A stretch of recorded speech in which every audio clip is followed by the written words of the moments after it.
Hello, new friend. I'm Amanda. Welcome to my brand new channel. Did you have a caregiver read you bedtime stories when you were young? Do you miss that now? I know I sure do.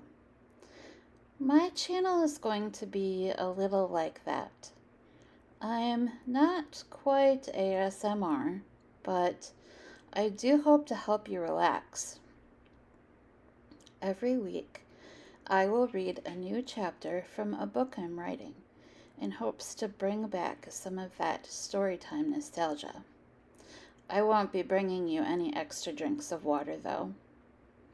If you're ready in a comfy spot, I invite you to join me by the relaxing fire for storytime.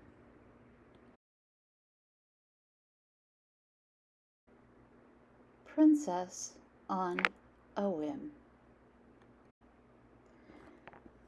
Norah stared at the wine glass she had just cleaned. It sat in the dish rack, upside down and empty, just how she felt. She headed to her bedroom. Foregoing the routine of getting ready, she flopped into her bed, leggings and all. She glanced around her room, illuminated by the light of the full moon shining through her window. That explains a lot, she said to herself. Norah never believed in superstition, but blaming the day's events on the bright orb in the night sky was easier than accepting the truth. The curtains blew in the breeze, and a chill filled the room. "That's odd," Norah said aloud to no one. Her window was not supposed to be open. Crawling out of bed, Norah sauntered to the offending window. She frowned as she found it shut and locked, just as it should be. Norah was about to turn back to her bed when she spotted a prominent, shadowy figure off in the distance, making her gasp. She looked again, but saw nothing. She headed back to bed and stared at the ceiling. Today had been a day to end all days. Norah had worked hard for the promotion. She had put in extra hours and generated report after report showing how her ideas would make the company more money and ease the workload. Her plan was sound, but her boss gave the promotion to the newest employee, a man, before even hearing what Norah had to say. Rumor had it Colin had taken Mr. Stencoach to the country club where his wife's family were members, and that golf outing had sealed the deal. Norah was not expecting to walk in this morning and be assigned her own workload, but there it was. Her well-thought-out plans and research looked up at her in black and white from the new program her boss had just doled out. Except the name on it was Colin's, not hers. Having her work stolen was one thing, but the way it happened set Norah's soul on fire. A month ago, on a late Friday afternoon, Norah stopped for a drink at the hole-in-the-wall bar on the corner by her office. She'd had a rough day, and the muscle-bound bartender that liked to wear form-fitting shirts was easy on the eyes. "Whoa, that one's on me. Looks like you could use a break," the handsome man had said about her filling wine glass as he slid onto the stool next to her. "Thanks. I sure could," she'd replied as she glanced up to catch a wink from the bartender. At the time, Colin was a friendly stranger who'd bought Norah a drink and asked what made her day so bad. She hadn't thought anything of it when he flirted and asked about her work. She'd thought less about his questions when she took him home.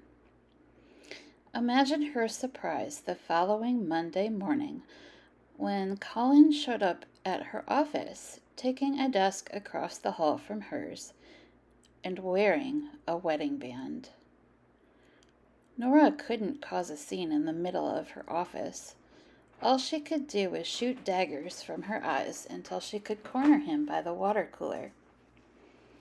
"What is going on?" she demanded. "Hey, I'm Colin. I'm new here," he'd said, offering his hand to shake, as if that same hand hadn't learned every curve of her just 3 nights ago. "Don't give me that. You know what we just did," Norah snapped at him.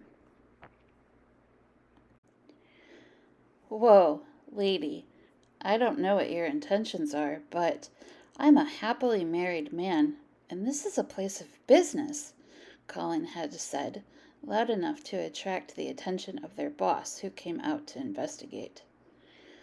"What's going on here, guys?" Mr. Stunt Coach had asked, his eyebrow raised. "Nothing, sir. I was just welcoming Colin to the team," Norah assured her boss. "It was just a friendly hello, new guy. I'm not sure what you were thinking," she'd said back to Colin before returning to her desk, more confused than ever.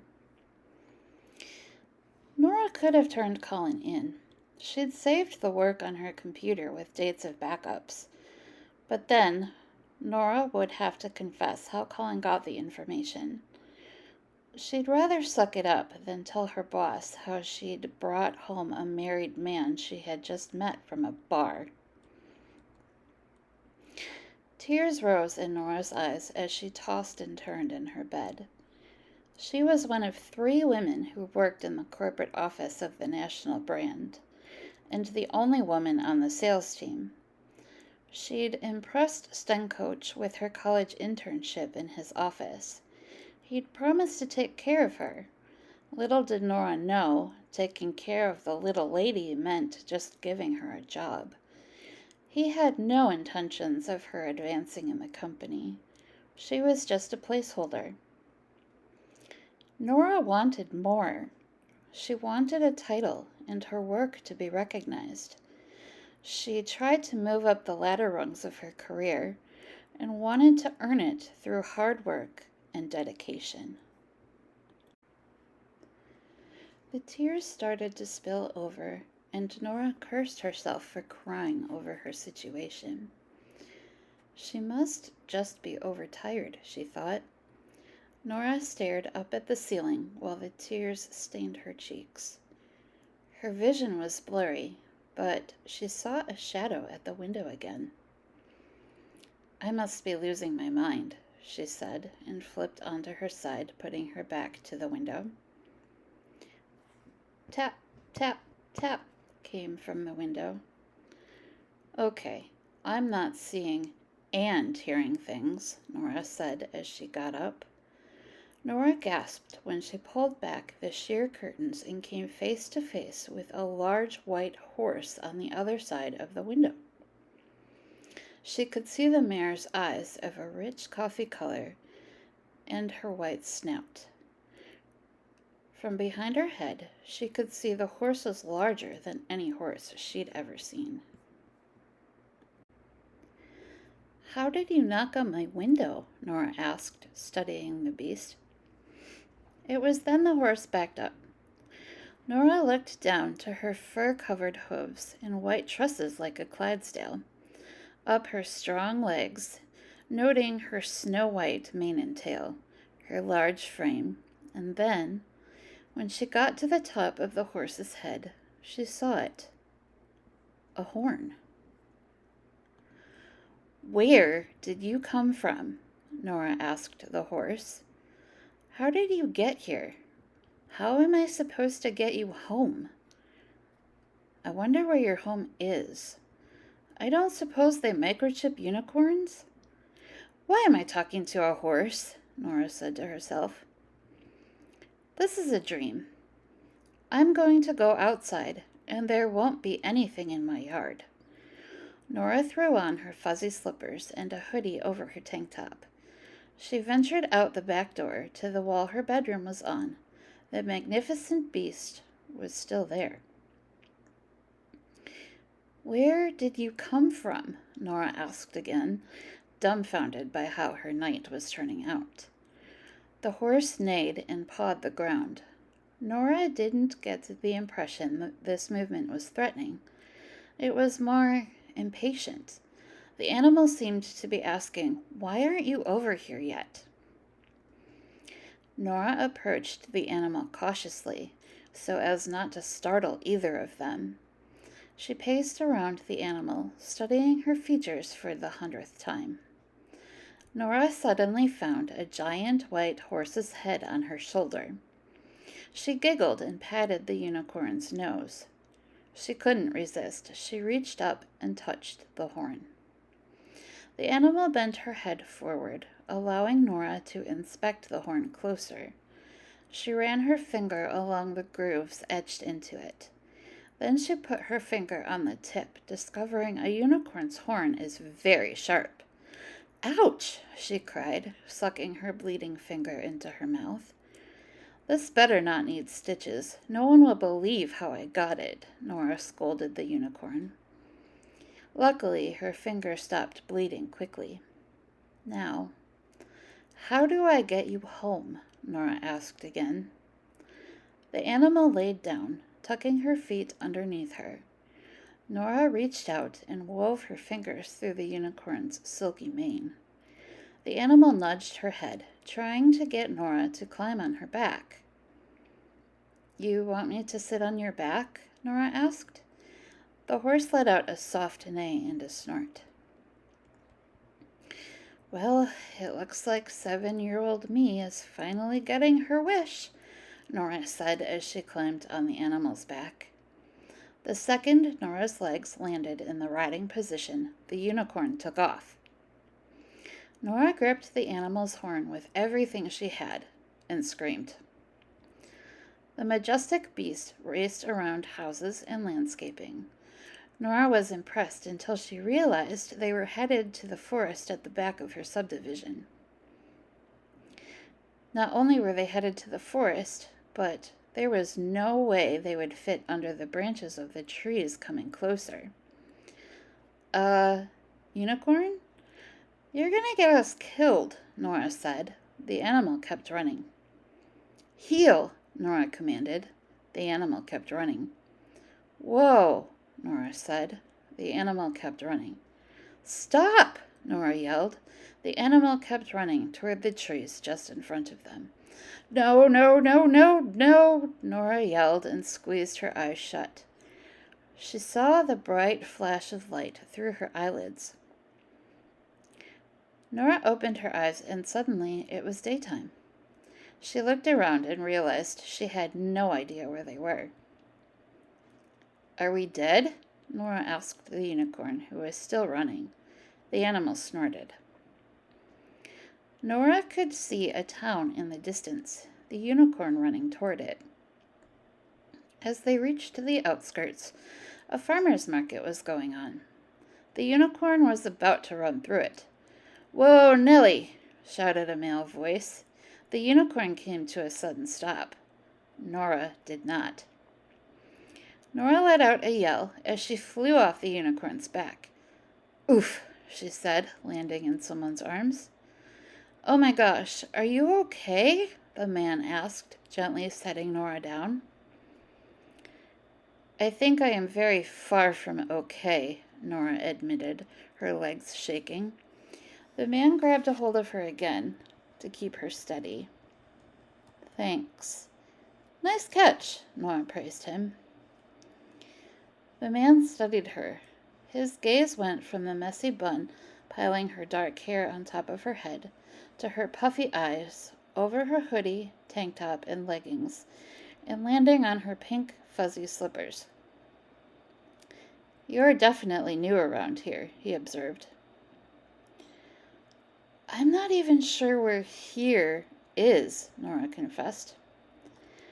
"Pandock Island," the man said, gesturing his arms wide at the land. "Where do you live?" he asked with furrowed brows. Connecticut?" Norah said, unsure of herself. "I've never heard of Pandock Island." Well, we're not quite the Boondocks, but we're definitely on the other side of the proverbial tracks. And there are always pancakes somewhere. We're a happy people, he explained. Pancakes? Norah questioned. Pancakes make happiness? Have you ever seen anyone not happy eating pancakes? He asked. Norah considered this question for a moment. Nope, can't say I have. Norah took a second to study her companion. The man was tall and had broad shoulders. She could tell when he caught her he was in great physical shape. His dark hair was longer, the front wisps reaching his chin, and it appeared he had a habit of running his hands through it. His dark eyes were warm and welcoming, yet there was trouble behind them. Maybe he needed pancakes. He smiled at her, and his smile was perfect and sincere. He might just be the most attractive man Norah has ever seen. They started to walk toward the town. Could you perhaps tell me how I got here? Norah asked. One minute I was in my bed, trying to sleep. The next thing I know, there's a unicorn outside my window who urged me to climb on her and brought me here. Nellie has a habit of wandering off, the man said. She thought you made a great souvenir. Nellie? Norah asked. Yes, that's her name, he said, grabbing a carrot from a vegetable stand and offering it to the unicorn. Nellie gladly accepted the treat and trotted away. That's why I yelled, "Whoa, Nellie!" to get her to stop, the man explained. Ah, Norah gave her understanding. Where I come from, "Whoa, Nellie" is a phrase used in surprise. The man chuckled. I assure you I didn't name my unicorn in surprise. Wait, how do you know what the Boondocks are, but you don't know Whoa, Nellie? You are not our first visitor from the world, he said. The world? What is the world? Norah asked. And who exactly are you? My name is Ivan, he said, and you have reached another realm. Norah stopped in her tracks. What? She said, amusement in her voice.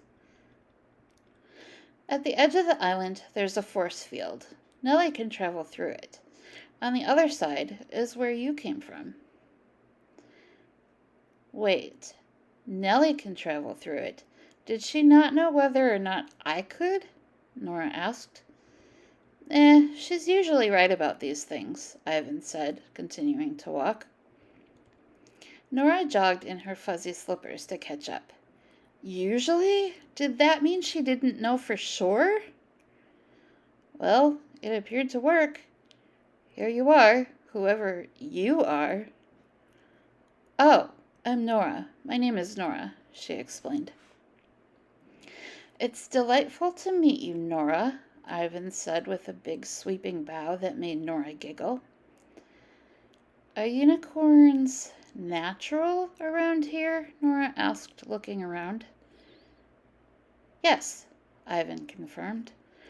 So, what are you, like a wizard or something? Ha! I wish, Ivan said. No, the wizards live on the other side of the island. Norah looked at Ivan to see if he was kidding, but she nodded when he didn't laugh. So, is Nellie going to take me home? Norah asked. You want to leave already? Normally worlders want to stay forever, Ivan questioned. Norah looked down at her outfit, pulling on her hoodie and glancing down at her fuzzy slippers. I don't think I'm quite dressed to stay, and I have work in the morning, she said. Then it struck her what Ivan said. Wait, did you say there are more people here from where I'm from? Occasionally, Ivan said. So, what, they just come to visit sometimes?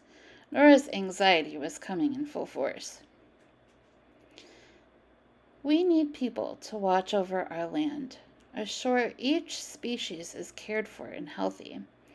The unicorns find who they think is best for the job and bring them here. Sometimes they want to stay, but the king and queen send them home to their beds, and when they wake up, they believe it to be all a weird dream. I see, Norah said, looking around.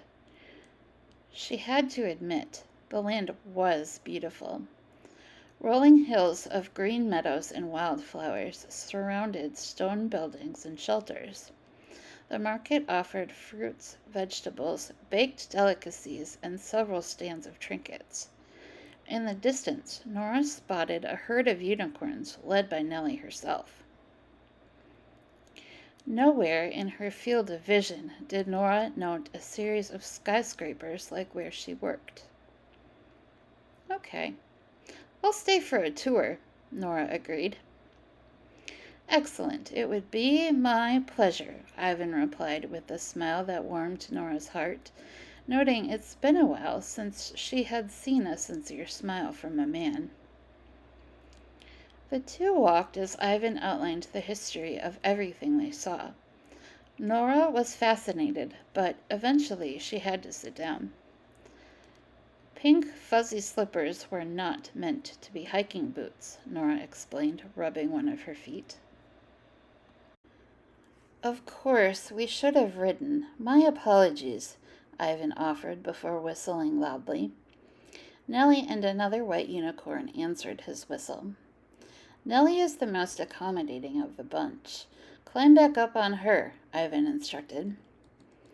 Okay, but only if she promises not to throw me off again, Norah replied as the animal lay down. Norah climbed up on Nellie's back, and again they were off, but at a slow pace. Norah and Ivan talked freely, sharing jokes, Ivan answering all of Norah's hundreds of questions. He never belittled her, as the men at work do. Ivan was interested in everything she had to say, asked his own questions, and wanted her opinion on every topic they discussed. He treated her like an equal. Norah had to admit she could get used to this place. She's never done things on a whim, always worried about her security and responsibilities. She never fought for herself. She always accepted what was given to her, even when it was less than she deserved. Even now, she was having a great time with a handsome man, but she couldn't fully enjoy it because she had an internal struggle, knowing she should be home in bed and get a healthy amount of rest before the next day at her dead-end job. Norah looked up and saw a rainbow. Oh, is there a leprechaun with a pot of gold at the end of that? She asked jokingly. I don't think so, Ivan replied. Last I heard, Seamus was off visiting family. Norah glanced at Ivan, again waiting for the punchline, but none came. Unicorns, wizards, and leprechauns, she mumbled to herself. This must be a dream. They reached one of the shores of the island. Norah looked out over the vast blue sea, and for the first time in a long time, she relaxed, until there was a loud thud. The air seemed to ripple in front of her. Norah glanced over at Ivan, who was shaking his head. What was that? She asked. Then, let me guess. Mermaids? Don't be silly, Ivan said. Oh, right, because after learning of unicorns, wizards, leprechauns, and hidden islands, a mermaid existing would be ridiculous, Norah spat. Oh, they exist, Ivan replied, but they can get through the barrier. Whatever that was, did not. Norah's eyes widened as she looked from Ivan to the water. Ivan, what would happen if I ran through the barrier on foot? She asked. Unaccompanied by one of us, you would make a loud thud, he replied. So then I'm stuck here? Norah asked. Norah, I very much enjoyed your company so far, but if you would like to leave at any time, Nellie will take you, Ivan replied. Norah studied the handsome man on the unicorn. His eyes were sincere. She looked around the island, and a feeling of serenity washed over her. When was the last time she felt at peace and had a man who enjoyed her company just for being her? I'd like to stay a while longer, Norah replied. Ivan flashed her a genuine smile. Good, I'm glad. He looked down at the ground for a minute before speaking again. There is this event thing this evening that I have to attend. I would like it if you came. Event thing? What is an event thing? Norah chuckled. It's a party my father is hosting. The whole island will be there. It would give you the whole picture of what's here, Ivan replied. I can't go to a party in a messy bun and fuzzy slippers, Norah countered. I will take you to a boutique, and they will get you all set, Ivan replied. That would be lovely, but I didn't exactly bring my wallet or any money, Norah spoke up. No need. The shop owner will know the price is on me, Ivan replied. That's not necessary for you unless money here works the opposite and ball gowns are cheap. At this point, Norah thought anything was possible. Ivan chuckled. Don't worry about it. Any price is worth the continued pleasure of your company. Oh, you mean like a date? Norah asked. She couldn't help but notice the butterflies that seemed to awaken in her belly suddenly. Unfortunately, my obligations this evening don't allow me to have a date, but I would send a car for you, and I would love for you to save me a dance, Ivan replied. Norah immediately felt let down. Of course, you can't have a date with a mere mortal when you're from a magical fairyland. Ivan hung his head. This invitation was not going the way he wanted. Norah, I promise, everything will make sense later. Please, come this evening and dance with me. Everything about this situation screamed to have Nellie take her home. But Norah had already come this far, and she had to admit her curiosity got the best of her. All right, mysterious magical man, it's a non-date, Norah said, offering a handshake. Ivan took her hand and brought it to his lips, kissing gently on the back. Norah's butterflies returned. Nellie, take her to Midge, Ivan instructed. Tell her Ivan said Sapphire. How is Nellie going to tell her anything? Norah asked. Ivan snickered. You, my love, you tell Midge Ivan said Sapphire. She will know what it means. Norah was poised to voice a rebuttal when Nellie took off, whisking her away. Nellie stopped in front of a small shop. The door immediately opened, and a petite older lady with curly gray hair, round cheeks, and a friendly smile came out. Norah liked her immediately. Hello, my dear. I'm Midge, the woman said before turning to the unicorn. Nellie, who have you brought me? Nellie laid down, allowing Norah to climb off. I'm Norah. Ivan sent me here for help for a party and said to tell you Sapphire.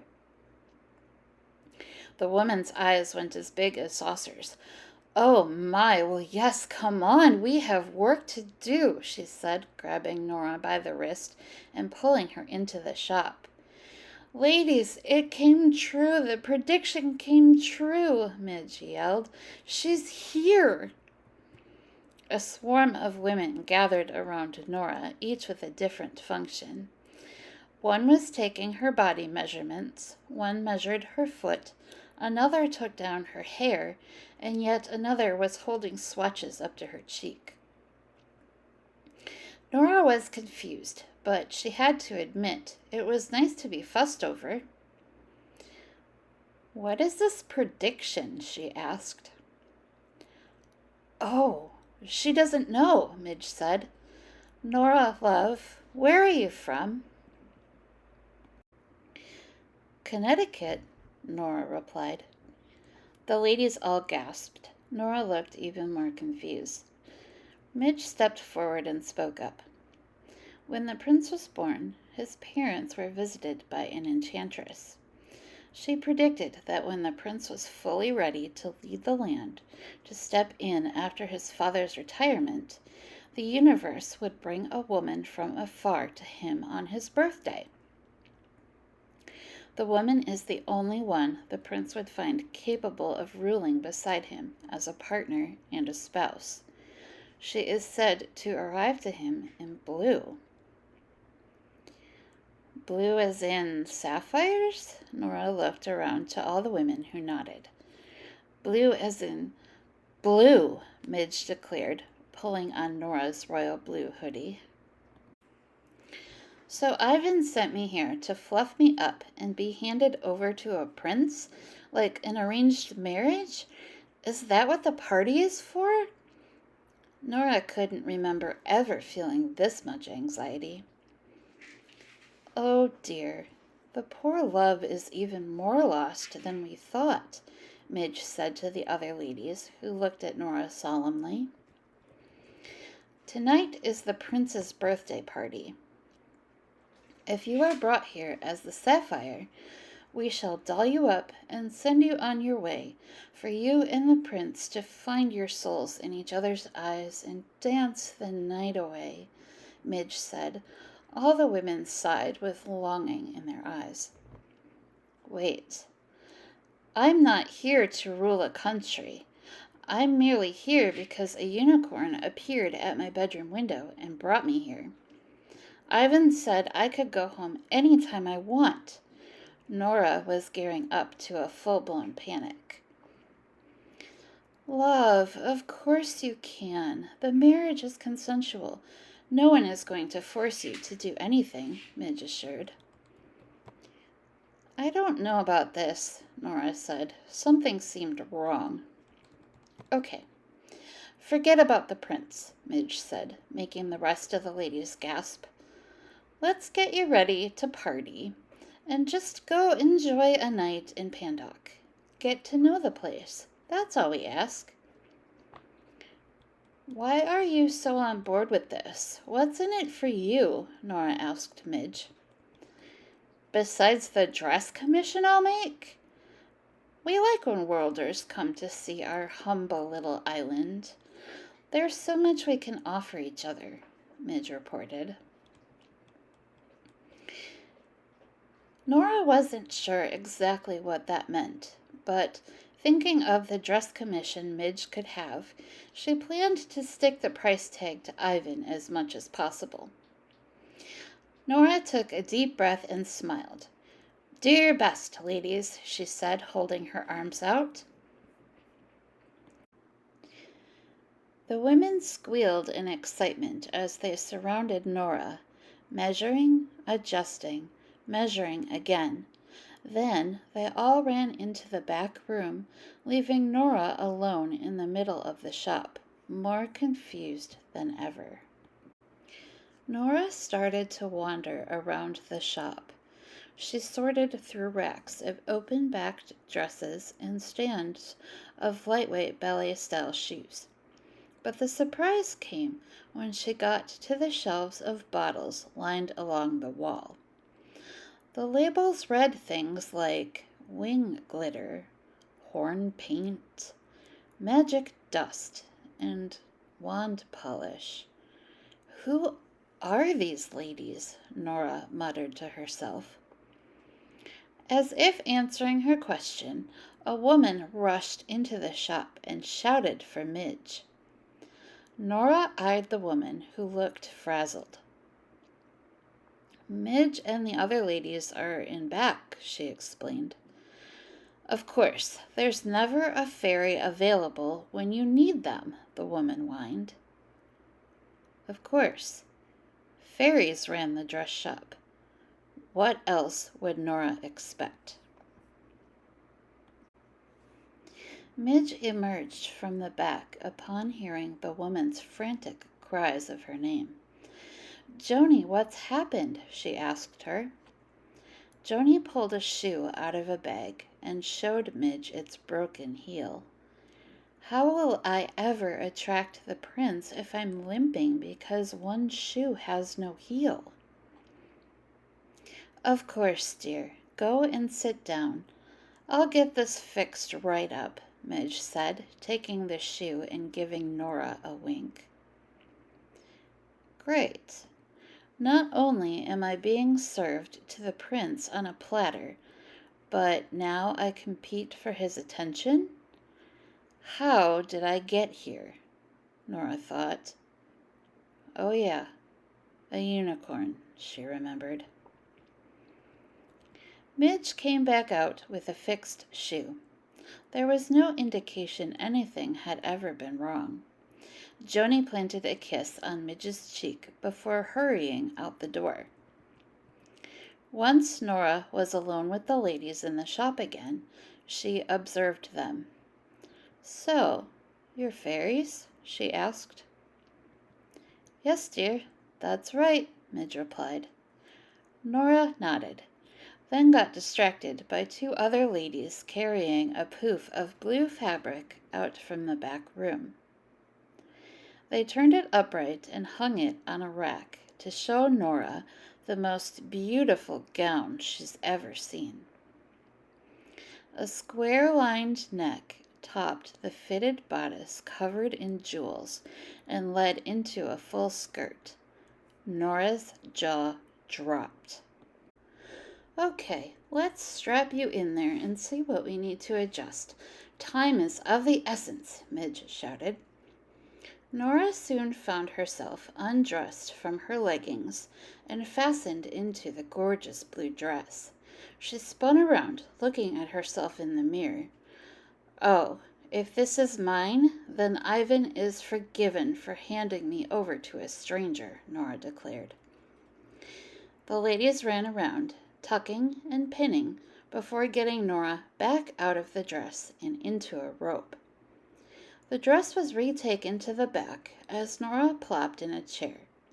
She was groomed and plucked, curled and glossed, and eventually the dress returned. When Norah looked in the mirror this time, she hardly recognized herself. You're stunning, Midge announced. The other ladies held each other's hands and nodded in agreement with Midge. One of the ladies ran to the front of the shop. Norah, your ride is here, she announced. Norah, Midge, and the rest followed to see a sleek black sedan parked out front. What, no unicorn-drawn carriage to bring me to the castle for the ball? Norah said sarcastically. Don't be silly, child. This isn't a fairy tale. We have cars, Midge scolded, but she was smiling. The ladies helped Norah get in the car with her dress, and soon she was off. The car wove through the island, passing intricate buildings, twisting around the shoreline where merpeople sat on rocks, and wound around pastures of unicorns, Pegasus, and other mythical creatures grazing openly on the plush green grass. Norah's excitement grew with each turn the car took. Eventually, the sedan entered a line of vehicles. Norah looked out the window, and her eyes widened at the sight of the magnificent castle. The sedan pulled up to the front of the line, and a uniformed guard opened Norah's door and offered his hand to help her out. She thanked the guard as she stared at the striking scene before her. Mythical figures of all types greeted each other with affection and respect. Norah gathered her skirt and proceeded up the steps into the castle's grand entrance. She scanned the crowd looking for Ivan, but a guard quickly ushered her into a gigantic ballroom. An orchestra lined one wall, playing classical music. Servers of all species wandered through the growing population, offering drinks and hors d'oeuvres. Children of all species ran in between all the adults, and some occupied the middle of the ballroom, swinging each other around. Norah again looked for Ivan, but couldn't find him anywhere. She recognized Joni, the woman with the broken shoe, and said hello. "You look amazing," Joni told her. "Thank you, and you do as well," Norah replied. "Especially without the limp," she said, making both women laugh. "I heard a rumor that Prince Ivan's sapphire is supposed to be here. I guess that casts out the rest of us," Joni confided. Norah felt the blood drain from her face. "Prince Ivan's sapphire?" she questioned. "Yes. Legend has it, when the prince was ready to rule the land, a woman would appear to rule at his side. He would find someone strong and beautiful, yet humble. She would be intelligent, logical, and innovative, while caring, and able to do what is suitable for the island overall, not just in her best interest." Norah found a chair and sunk into it. "Honey, are you okay?" Joni asked. "You look like you've seen a ghost."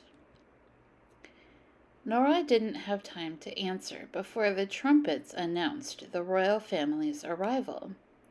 A guard introduced the king and queen, followed by none other than Ivan, the prince of Pandock Island. The king welcomed everyone to the castle and led everyone to sing happy birthday to the prince. He then announced the first dance should commence, and the single women of the land should present themselves.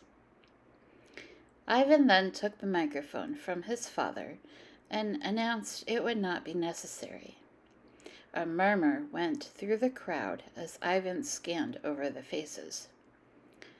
"Norah, are you here, my sapphire?" he asked over the crowd. Joni gripped Norah's arm in glee. "It's you! You're the chosen one!" she squealed. A smile spread across Norah's face as she made her way to the front of the crowd of single women. Ivan's eyes widened as he saw her. "You're breathtaking," he said, earning him a series of "aww" from the female population of the room. He made his way down the riser, stopping in front of Norah and offering his hand. "May I have this dance?" he asked.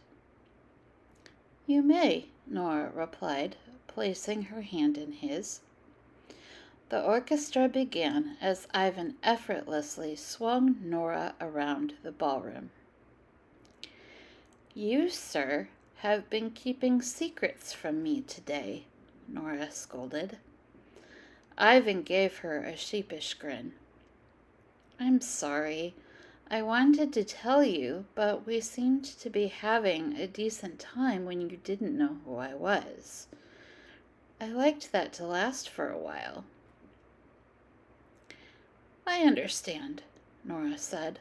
"But tell me, I've met unicorns today, and fairies, heard of wizards and leprechauns, but really, what exactly are you?" Ivan laughed. "My family and I are worlders. I was born here, but before my arrival, my parents discovered this population and inhabited this deserted island to create a haven for the mythical.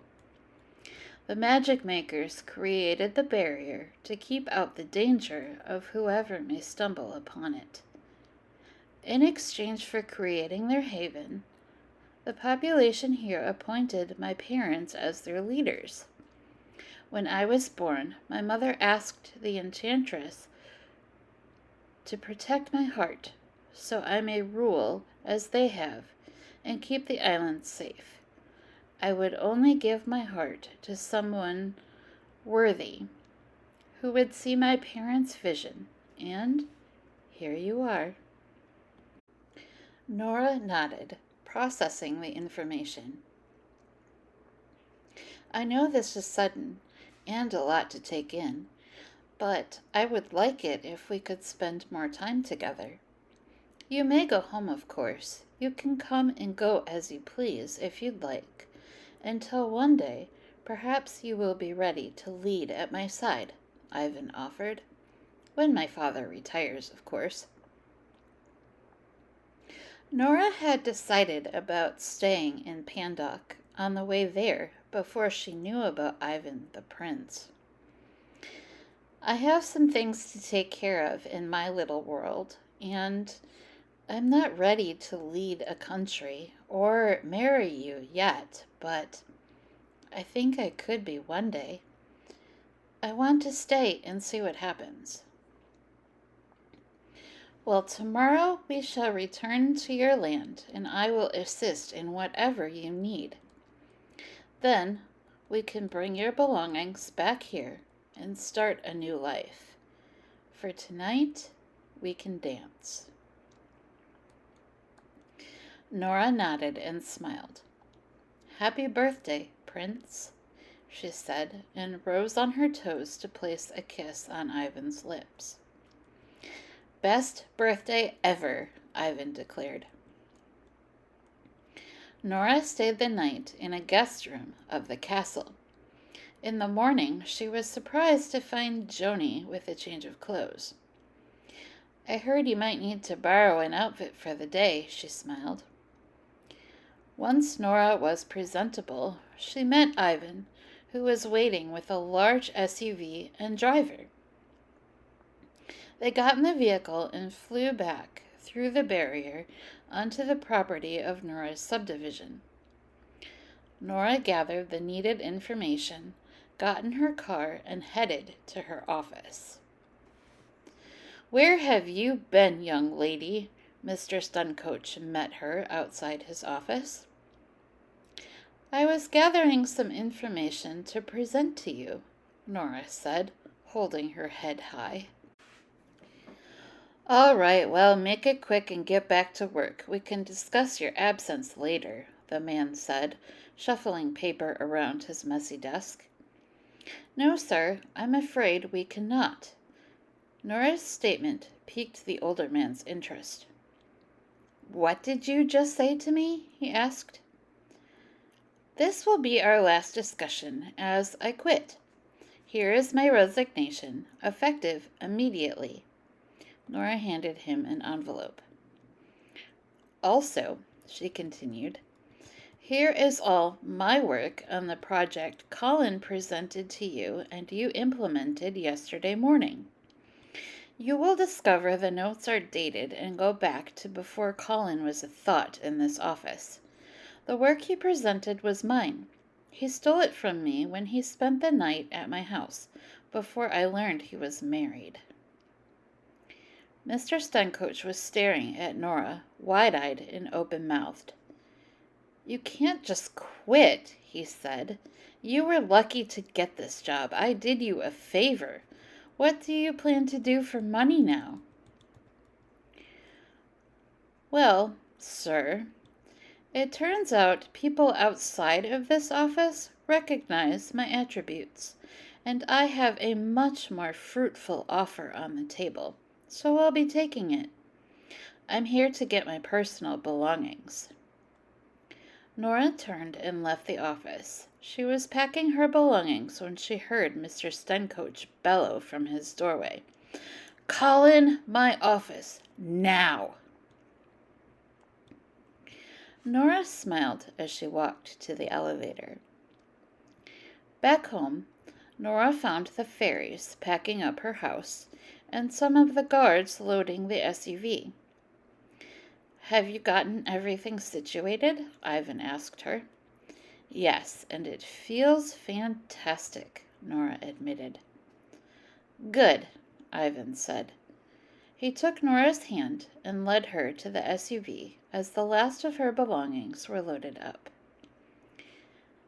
The caravan returning to the castle was a sight to see, and the entire island gathered around the streets cheering in a parade fashion. Norah smiled as she looked out into the friendly faces.